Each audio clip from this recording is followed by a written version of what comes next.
काबिल हो गए हैं, काबिल नहीं बल्कि कबलाट हो गए हैं।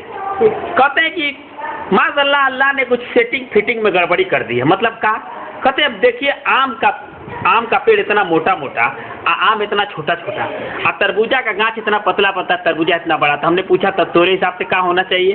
तो कहा आम में तरबूजा, तरबूजे में आम। एक दिन जा रहे थे, दोपहर का टाइम था, कैलूला बीच का बाल बुढ़ापे का जानवर चढ़ गया था, सुस्ताने के लिए एक पेड़ के नीचे बैठे।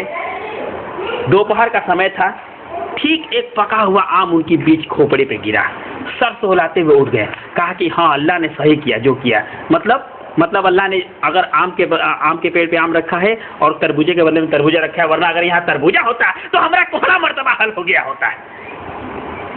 वो ये जो काबिल बनते हैं। एक बार मूसा अलैहिस्सलाम ने अल्लाह ताला से पूछा, ए अल्लाह ताला तूने सबको बनाया वो तो हमको समझ में आ गया, मगर इस छिपकली को तूने क्यों बनाया मुझे समझ में नहीं आया। तो अल्लाह ताला जवाब देते हैं कि ये मूसा अभी अभी यही सवाल इस बिस्कुटिया ने तेरे लिए पूछा है कि अल्लाह तूने सबको बनाया तो मुझे समझ में आ गया, मगर ये मूसा को क्यों बनाया ये मुझे समझ में नहीं आया। तो तुम दोनों का एक ही जवाब है, तुमको भी एक मकसद के लिए पैदा किया है और उसको भी एक मकसद के लिए पैदा किया है। यहाँ तो मुसलमानों को अपनी उम्मत का पता ही नहीं है।